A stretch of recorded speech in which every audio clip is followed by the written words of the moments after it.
Watch me style things I don't really wear. I've been like non-stop watching this creators videos like this, so check them. I'm gonna try to style this vest I got at Goodwill. I don't really wear them, so I thought my emerald jeans would be a winner, but I'm not really feeling it. Okay, for real, I love this outfit. I could wear it like this or like tied. This teenager killed his dad, and a year later he killed his mom, and he might have just gotten away with it. This is Colin Griffith. His parents were Charles and Catherine, and he also has an older adult brother. In 2020, Colin's parents divorced. His mother, Catherine, moved to Florida, but Colin stayed with his father, Charles, in Oklahoma. And to say that the custody battle for Colin was messy would be a massive understatement. In August of 2020, Catherine filed for full custody of Colin, claiming that her ex-husband was abusive. He had been abusive towards her for their entire 20 years of marriage, and now he was abusing their son, Colin. She claimed that Colin's father could not accept that his son liked boys. He was actually really furious about it, so he was kind of keeping his own son hostage, captive in his own home. He wasn't allowed to go to school, he wasn't allowed to leave the house, he wasn't allowed to talk to anyone, do anything. He was being completely isolated just because he liked boys. Colin wasn't even allowed to talk to his own mother on the phone, and Catherine would also claim that her ex-husband Charles was stalking and harassing her. But Colin's dad, Charles, told a completely different story. He said that none of that is true, that his ex-wife Catherine was mentally unstable and abusing substances and alcohol. He also claimed that his ex-wife Catherine was trying to impersonate as a male online and trying to catfish their son on Discord to try and convince him to run away from his dad's house. So this is obviously clearly a very messy custody battle, and this custody battle would end, but not in the way that anyone thought it would. On February 14th, 2023, Colin called 911 to report that he had just shot and killed his father. 15-year-old Colin Griffith claimed that his father came at him with a sharp weapon, like he was trying to kill him, so Colin felt like he had to shoot his father and kill him. He shot him in the head and he shot him in the chest. He obviously claimed that this was self-defense,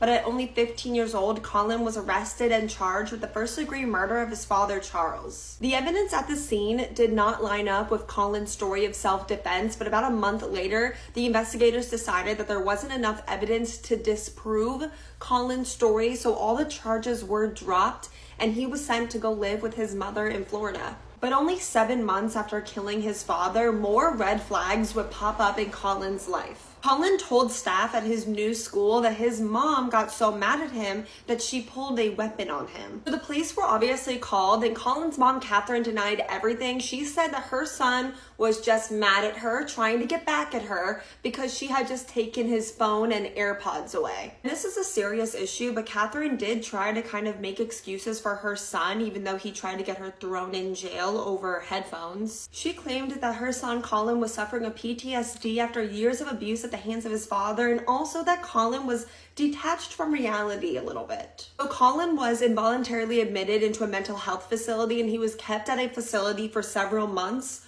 where Colin told the staff if they put him back in the custody of his mother that he would kill her. He actually said, "I've done it before, I can do it again." Regardless, Colin was soon released and he was put back in the custody of his mother, but only about a month later, the police would be called again. Catherine was trying to limit the amount of time that Colin was playing video games, and this made him so mad that Colin knocked his mother to the ground and started stomping on her. And when police arrived, Colin claimed that he did that out of self-defense. This time there was a witness. It wasn't a he said, she said. Colin's grandmother was there, witnessed the entire thing, and said that it was not self-defense. So Colin was arrested. He was momentarily placed in the custody of DCF, and again he told them if they put him back in the custody of his mother that he was going to kill her. But once again, Colin was put back in his mother's custody. A few months later, Colin graduated high school, and his mom, Catherine, tried to reward him by buying him a brand new, really nice car. She also took Colin on vacation that summer. I think she was kind of trying to buy his love a little bit. But only a few months later, in September of 2024, so really not that long ago, Colin tried to run away to his grandmother's house. But his grandmother's house was in a different county, which was against his probation. So a couple days later, his mom, Catherine, tried to go pick him up to kind of stop him from getting in trouble. So on September 8th, 2024, Catherine drove to go pick up her son at his grandmother's house because she did not want her son to get in trouble for breaking his probation. And that was around 4 p.m. But around 6 p.m., so only 2 hours later, Colin called 911 to report that him and his mom had gotten in a really, really big fight and his mother had accidentally fallen on a sharp weapon and was dead. When the police arrived, Colin was already standing outside. He was covered in blood and he told the police that he knew his rights and he wanted a lawyer. He did not seem upset. He did not seem sad. He did not seem mad. He did not seem stressed out. He did not seem frantic. He did not seem concerned for his mom. He was just calm. And inside the home, 39-year-old Catherine was tragically gone. She had been stabbed in the neck with so much force that the sharp kitchen instrument had come out the other side of her neck. And 17-year-old Colin, only 18 months after shooting his father, was arrested for the murder of his mother. He was being charged and tried as an adult, and if convicted, he was facing life in prison. During Colin's trial, Colin changed his defense strategy. Instead of claiming that his mom fell on the weapon, because obviously that did not happen, Colin claimed that he killed his mother out of self-defense. And if you're thinking, well, no jury would ever believe that, what a coincidence, he has to kill both of his parents in self-defense within a year of each other. Well, the jury were not allowed to be made aware that Colin had killed his father like a year and a half before he killed his mother because it was not relevant because he was never convicted of a crime. And just yesterday on February 5th, 2025, Colin Griffith was found not guilty for the murder of his mother, Catherine. So he has been released after possibly getting away with murdering 2 people, the people that are supposed to be the most important people in his life. Personally, that's really scary for me. And I would be really scared for anyone that has any kind of relationship with this person in the future. A lot of people believe that Colin is a psychopath, but I couldn't find any official diagnosis for that.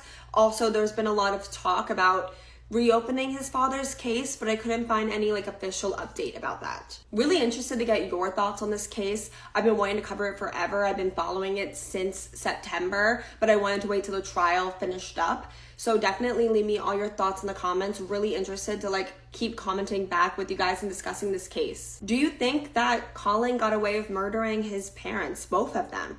Or do you think that both of his parents were just really toxic, violent people and his story of events is true? Do you think that one of them was in self-defense and maybe the other one wasn't? Let me know all your thoughts, theories in the comment section when you're there. Please let me know what case you want to see me cover next. And until then, I'll see you guys in my next video.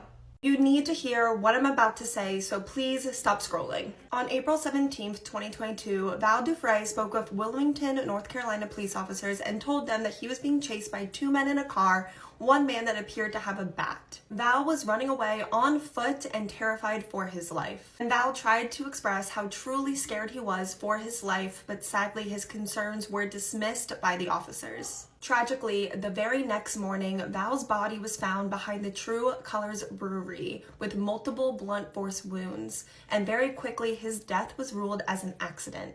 The brewery his body was found behind was staffed entirely by active and rival gang members and was linked to many other deaths since the business opened.